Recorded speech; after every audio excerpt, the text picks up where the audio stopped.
เอาไว้หรอกคือเก่าคือเดิมมาเป็นหมูกินหมูใหญ่ของคนเนาะกิน2 คนได้แล้วมือกล่องนี่แหละหมูใหญ่หมูโตไปกินที่ใหม่เนาะคือว่ากินก่อนที่ใหม่อยู่กับที่ซิปว่าเอาเผ็ดกินก่อนมีเขาก็มีเบียร์เนาะมันเนี่ยที่เป็นหมูล้วนๆหมูปิ้งเราเป็นอย่างที่ดีซื้อกินเลยตอนนี้คนนั่งไปยังเด็กรัดแล้วก็ข้างหน้าอะไรกันตาเขาลุ้นสำคัญเนาะมันสีงามหมดหมูปิ้งมันสมัครเล่นได้ไหมเป็นหมูปิ้งกำลังเลี้ยงเลยเลี้ยงเลยหมูปิ้งครับข้าวเสียกินแซ่บมันนี่ครับแต่คนนายช่างคนเครื่องปรุงเลยปรุงวันนี้ผมมีอันน้ำลงเลี้ยงน้ำเลยเนาะตะปอนเนาะตะปอนหมดเบี้ยเขาเป็นหมดเบี้ยประสบการณ์เติมข้าวทีข้าวทางนะส่วนหมูปิ้งเข้าไปเลยเริ่มให้มันแฮมแล้วเปลี่ยนกันปิ้นเปลี่ยนกันเข่าเป็นกันออกจ้างคนมาปิ้นให้อีกนี่ไปแล้วคนหนึ่งอ่ะป๊อบแล้วห่อนบ่ไว้ว่ะจ้างคนมาปิ้นให้ กินน้ำก่อนกินเป๊ปซี่วันนี้กินใจเย็นๆวันนี้เริ่มจะได้แล้วหนึ่งจะได้กินแล้วอีกประมาณ15 หรือ 30 นาทีเนี่ยจะได้กินแล้วเนี่ยโอ้นุ่งเสื้อกระบาดเนาะทอดเปล่าเนาะสู้ๆจะน่าก็ได้กินสู้ๆเลยเอาตอนนี้กำลังจะได้แล้วได้ทีละนังแล้วนี่เริ่มแดงขึ้นมาแล้วนี่อีกประมาณ15 นาที15 นาทีก็ว่าสีอย่างไงกิน15สุดยอดเด็กปิ่นเนาะเอาปิ่นไปเยี่ยมอะไรเขาเลยจะได้เฮ็ดแจวกันมานี่ตอนนี้ก็เริ่มได้ทีละทางแล้ว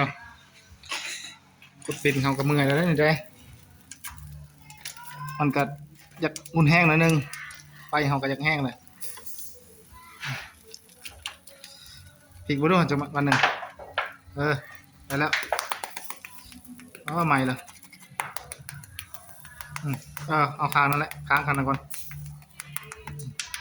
บอค้างก่อนเดี๋ยวได้แล้วจากใหม่แล้วไฟแห้งหมดเลยเจ้าไฟแห้งหมดเลยได้ค้างคันนั้นก่อน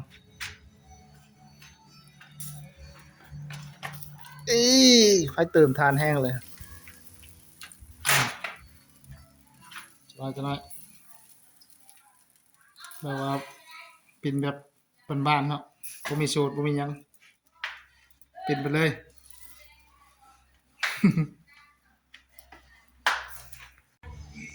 สู้ๆเฮ็ดทนปิ่นมาบัดนี้ปิ่นแล้วว่าย่อออกไปบัดนี้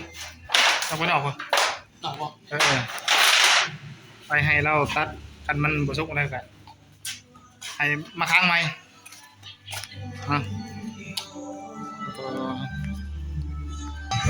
โอ้ยแรงกายสบายเนาะ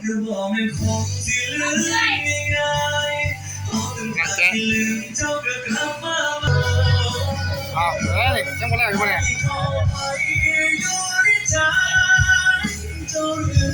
ลังแกหมูใหญ่เติบแล้วนี่ตัวละ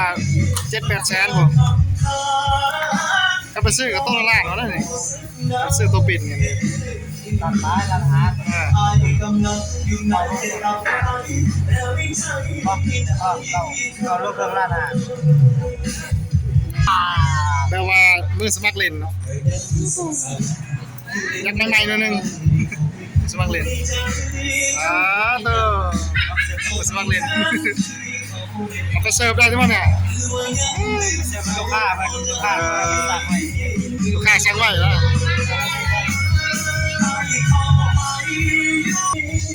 โอ้ย โอ้หนังนี่แล้วว่าเป็นหนังนี่บ่กรอบนะ ว่าสิบ่กินเบียร์เนาะนั่งมาบ่กินเบียร์เนี่ย พวกมื้อนี้ว่าสิงดเบียร์เข้าพรรษาเลย แสดงว่าสิบ่กินเหล้ากินเบียร์ว่ะ เขาลดละลายอารมณ์มัน เอาภาษาอยู่ปีใหม่จะบ่กินเบียร์ปีใหม่จ้ะ เข้าไป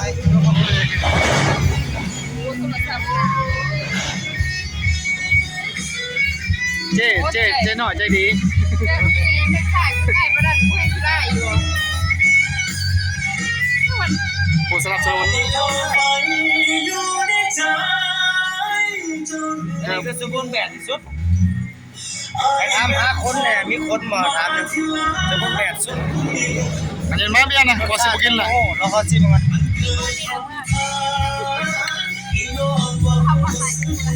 โอ้ขาดกินไหมแม่นเอามาครับมานั่งเลยมาตั้งนะตั้งย่างให้เลยชิมด้วย ไอ้เลยไอ้รอบหนึ่งนาทีอ่ะอีกรอบ เอาดูว่าจบต้องสำเร็จก็ได้ ไปเอง สงการกินเอง อ๋อไอ้พูดก็เลยมาจากตัก